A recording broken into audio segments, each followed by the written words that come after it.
Hi, my name is JFortino. I'm a singer-songwriter from Brooklyn, New York. You gotta let go and trust yourself. Don't hold on to the pain. If your life is not what you want it to be, then let's pray for change. I was in 5th grade. I sang The Greatest Love of All, Whitney Houston. And at the end of the song, I got a standing ovation. I remember looking around the room and thinking, thank God I finally know what I'm gonna do with my life. What initially drew me to music was probably just the need to express myself. I was just like a little fat kid who's had like a soulful, everybody would say like I sounded like an old black man as a kid. At that time in your life, you're just such a young person, and you're really establishing like the boundaries of yourself and your identity, and maybe you do that through life several other times, but at that time it was just it was a real important part of my process. So I was in a boy band called Reality. It was 5 Chicanos in Washington State, my small hometown. We didn't sing harmonies and we didn't have dance routines, so we clearly were like a great boy band. It was an interesting taste of like the record business, because I remember our first contract had like 59 pages, and so like to be from a town of 18,000 people and then to have like this happen to you, you thought that was, this is it. I remember crying to my mom like, I'm not ready to go. In going into LA, I was hoping to find a little bit more of a sense of community, but it didn't seem to turn out that way for me, and I didn't have the best time in LA. I mean, I love Los Angeles. I would live in Los Angeles in a heartbeat. That said, it just never worked out for me. Do I consider myself a gay artist? Yes. Of course, I mean, I'm not a straight artist, so I'm definitely a gay artist. It's important to identify myself as an openly queer artist, and at the same time, it's important to move past that too. Gay is a headspace. Gay is a way that I pop my collar. Gay is a way that I make my bed. Gay is a way that I express my thoughts. It doesn't have anything to do with who I'm sleeping with. So I was gay at 1 year old. I couldn't say it doesn't influence things, because it does. There's definitely, it influences everything I do, just as if you're an openly straight artist. I mean, it is who you are, so yeah, it influences everything. The minute I sing he in a song, the song becomes gay, but I can't not sing he. And I've avoided it a lot of my earlier stuff, but especially with my new recordings, it's just there. I can't not be a gay artist. My first release, True to You, came at a time that after I had actually recorded a bunch of other stuff before then, and I was really lucky to have it included on the soundtrack of a movie called Violent Tendencies. It's one of my favorite songs to perform. There's like 1,000 performances of it.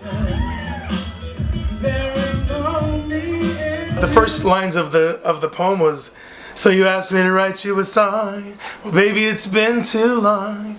And so so I just turned that into a song. Fearless People was a record I'd written a long time ago. I actually wrote it. It was one of the first real songs that I wrote. And I started writing it like right after 9/11, because I lived in the city, didn't know what to do, other than write something about it. It then got its own life. I brought in, I was lucky enough to be working with a dance diva, Heatherly West. What was that like working with this one? It was phenomenal. You can tell the truth to me, we're friends. It was phenomenal. Then I started working with Dawn Tallman, who came in to be all like 12 voices of a choir, and when she came onto the song, I realized that there was no way that the song could happen without her. It ended up having a bunch of co-writers because we added so many pieces, and Dawn became a co-writer. I mean, it just became a really big project. I was able to give something to a city that I loved so much that had something so horrific happen to it. Fearless People was a really fun video to make. We had a huge budget, and there were so many different characters and people that were in the video. The concept of the video was a boxer a kid who was just really trying to make his life better and maybe make the people's around his life better. Fearless people, fearless people, fearless people, stand as one. New York City nightlife is interesting because I look up to a lot of different people in the nightlife scene. A lot of the work is sitting there, is going to bars and going to clubs and taking photos. Like that's like a big part of the work, it seems like. Until you start making real connections and you start meeting people to work with.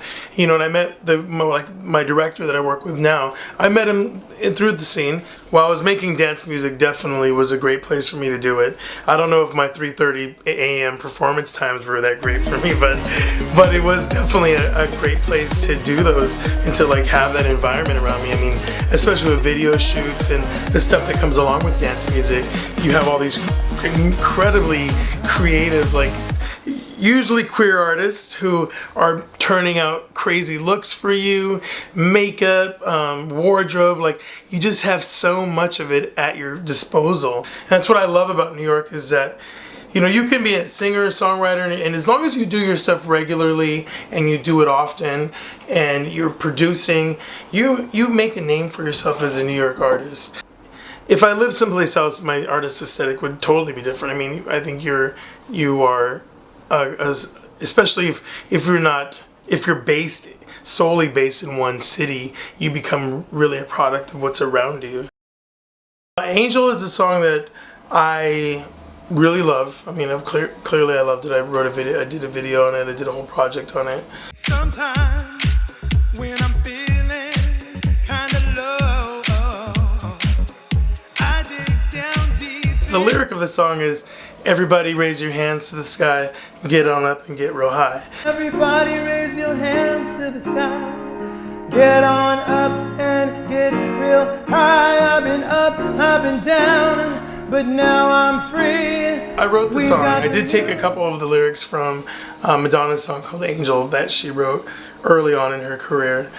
You must be an angel, I can see it in your eyes. That line comes from the Madonna song, but the rest of it I wrote all the lyrics to. The music video, it's definitely a collaborative effort. I'm all about collaborations. I think I do best when and I really kind of only, in a big sense, I only collaborate. The concept of the video was, I met this hot boy, we ended up dating, I roofied him, and I tied him up and made him listen to my song, or made him listen to me sing the song, which oddly won us a couple gospel music video awards to a couple different awards programs, which I thought was kind of strange. We've gone through a really quick change in the acceptance of people of queer identities in the last 15 years, especially with Barack Obama in office. And I think that it's definitely different from when I was a kid. We had George Michael. I mean, you look at it now, of course he was gay, but there was no queer artists that were, I mean, there was, but mainstream there wasn't a lot of queer artists. And when artists like George Michael were outed, you saw the end of their career here in the States. You have Elton John and Boy George, and you had a couple artists like that, but those were real extreme versions of it, of being a gay artist. Like, being a queer artist doesn't mean you have to have makeup on and you have to have feathers hanging out your ears. I think there's a big pressure for gay artists to be extra. You can't just be a great singer and that be one of the things. I mean, you can, but there's a lot of pressure for gay artists to be groundbreaking and fabulous and extra. And sometimes you're just a good singer. I think we're looking at it less and less as a thing. And the generation behind me, 20, 30 years, hopefully it's even less and less of a thing, and we're back to the point where we're just humans. I was really lucky as a young singer in Seattle at Cornish College of the Arts to be taken under the wing of an accomplished jazz singer, avant-garde jazz singer named Jay Clayton. She sings some beautiful standards as well. She's worked with everybody from Bobby McFerrin to Fred Hirsch and a lot of people in the jazz community, Sheila Jordan. To me, she's the quintessential jazz singer. Balancing myself between dance music jazz, acoustic. I mean, you do what you want to do. You do it, and so, you know, I give a little time for each of them. Right now, I happen to be really working in jazz. I happen to be that is who I am. It's also musically where I thrive, and it's where I should be for this moment. The two can definitely meet. I'm still waiting for them to meet a little bit, but but they can definitely meet. Dance is fun. Dance is shows. Dance is dancers. Dance is pyrotechnics if you can afford it. Dance is fun. Jazz is fun in a different way. Jazz is fun in, you know, it's fun in a way where you're really able to tell your story. Nothing is better than the high of performing and knowing that you've connected with people. The connection we make with audiences is definitely the number one part. You can touch people that you don't even know that you're touching. I tried to give you up today. It felt like it was yesterday.